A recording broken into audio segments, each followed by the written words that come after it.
Kirsten Henley, Shrewsbury Business Improvement District.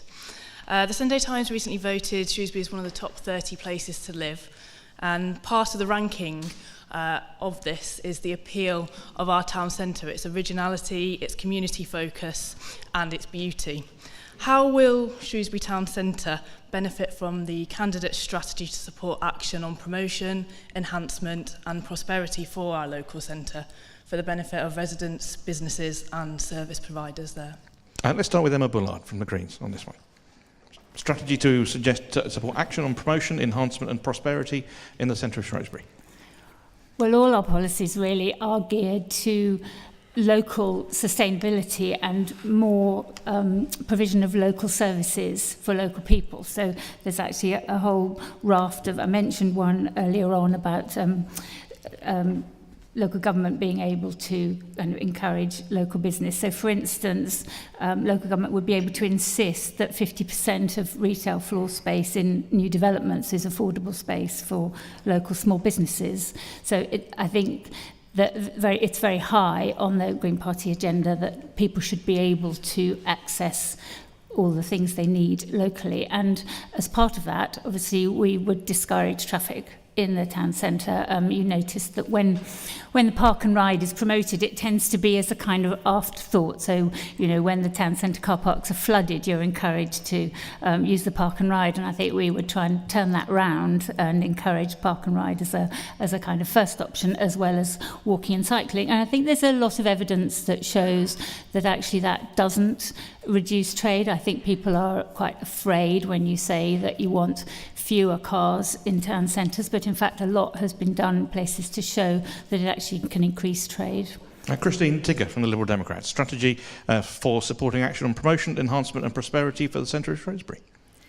Well, I know that we all really appreciate being in Shrewsbury, and as Suzanne said earlier, it's a beautiful town to be in. So whatever is done, we have to be careful that we're not spoiling that beauty and the availability of all the good things that are in the town at the moment.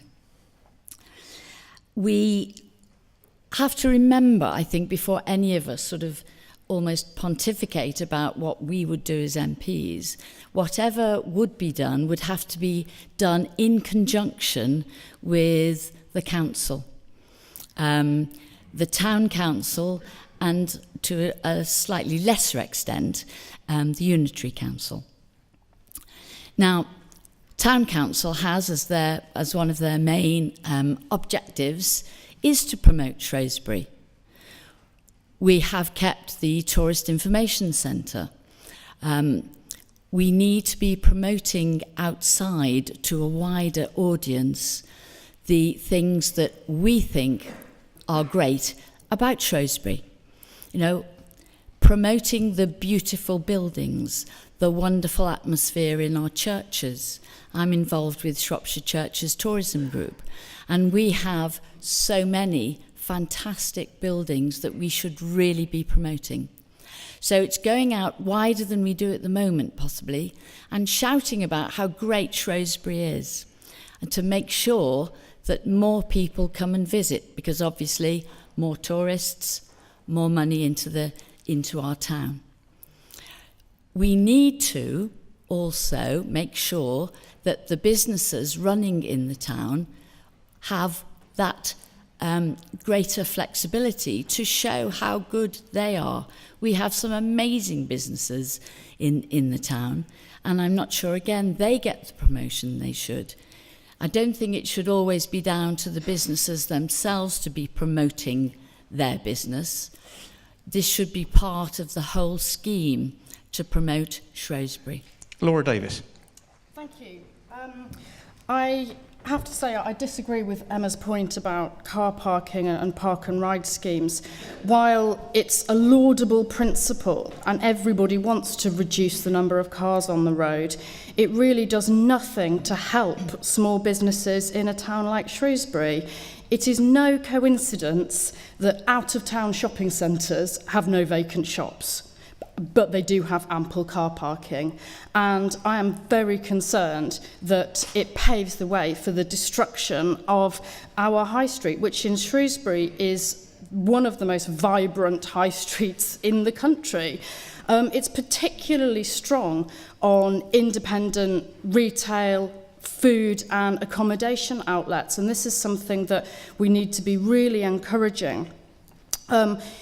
Overall in Shropshire, tourism contributes £501 million to the annual economy of the county, and this is something that we really should be embracing. It was Labour who originally introduced Small Business Saturday, which ran for the second time late last year, and that involved highlighting the work of small businesses, not only in employing people, but also in showcasing artisan talent in independent retailers, which I believe consumers want. The biggest benefit to local businesses is going to be investment in infrastructure. Rather than building more roads, we need to concentrate on, for example, the train link between Shrewsbury and Birmingham. Investment in that track to make those trains fast will mean that people are more inclined to come here, visit and spend their money here for the day, because they can get here quickly and easily by public transport. Okay, Suzanne Evans, UKIP policy for the centre of Shrewsbury. Thank you for your question, Kirsten. I'm a great fan of Business Improvement District. The initiative is fantastic. You know, this idea that you take a certain percentage from the businesses in the town that are the most profitable and put them back into the wider community, I think is a fantastic initiative from a community perspective, and also because it just gives you that some extra flexibility and some extra money to put into beautifying the town. So I'm delighted when I heard that was coming on stream, and I very much hope I can get involved in it and very much look forward to it.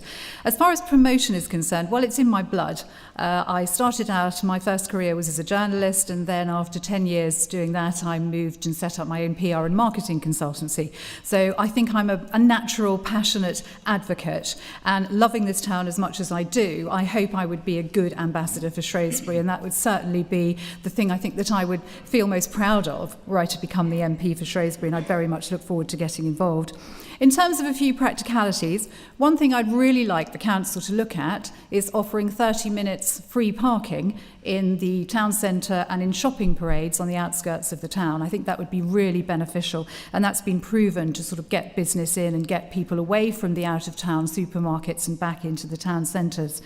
And also, as Laura's already talked about, tourism is a massive industry for Shrewsbury. This is such a fantastic place to visit. The shopping is wonderful, the arts are wonderful, the theatre, and actually only just short of 100,000 people from within Britain visit Shrewsbury every year. And I think there's more scope there for getting people in from our own country as well as from abroad as well. I think that £28 million we get from the UK tourist market is something that could definitely go up, and I'd be looking to promote that. Okay, Dario Kawczynski, what would you do for the centre of Shrewsbury?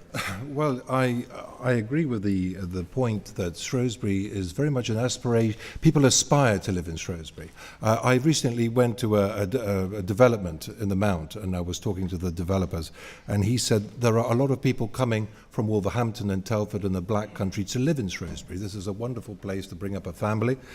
And so we will be seeing more people wanting to come and live in our town. I think I was against the abolition of Shrewsbury and Atcham Borough Council. I agree with Christine that this will be very important to work with the councils on this issue. We even went to the High Court to try to prevent SABC being abolished, because I wanted to have a council dedicated to Shrewsbury. What I think is very important, however, is to work with the unitary authority. And this week I invited the leader of the council, Keith Barrow, to come and see me.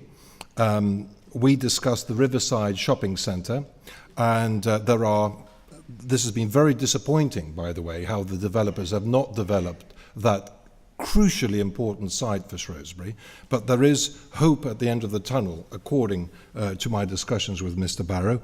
We also talked about the swimming pool, where Mr. Barrow has agreed to my request for a formal public consultation as to what should happen with the Quarry swimming pool. I'm also very pleased that after 30 meetings with Network Rail an Office of the Rail Regulator and other bodies, we've managed to secure £10 million for the refurbishment of Shrewsbury Station. I'm sure you will agree with me, this beautiful historic building is the first thing that many people see when they come to Shrewsbury by train. I think that certain parts of the train station are very dilapidated, and that work will start to commence at the end of this year. Okay. Would it not be more advantageous, as has been said previously, if when people went to the lovely railway station in Shrewsbury, they could get somewhere quicker? Get somewhere quicker. The electrification of the Shrewsbury line, for example? Well, that's a very, very important question. And of course, my experience of being a member of Parliament is that you have to decide what your top priorities are going to be for any one Parliament, put it in your election literature, and then doggedly and consistently fight for that during the course of the Parliament, because you are constantly distracted by other issues. It took us, by the way, I want you to know, over 45 meetings with the Department of Transport, Office of the Rail Regulator, Virgin Trains and other organisations to get the direct train service from Shrewsbury to London. I'm thrilled about that. We were the only county town without a connection to our capital city, and I'm delighted that we have achieved that. But my next commitment, if I'm re-elected to office, is that the electrification of the lines will be decided in 2019. And it is my intention to work with other Shropshire MPs to prioritise the lobbying on trying to secure electrification of the line from Wolverhampton to Shrewsbury. Okay, what we've been talking about over the last few minutes cuts to the core of what we're here to talk about, which is business. In Shrewsbury, the question was raised by Kirsten Henley from the Business Improvement District. Who's got a comment on what the 5 candidates have said in response to that question? Gentleman at the back. Peter Nuttin, I run a shop in town, sports and games. I've just had my rates bill for next year. It's the lowest it's been for years and years, because the government have introduced special schemes for smaller businesses, and it has gone down substantially. So actually, things are happening, and it's the best it's been for years.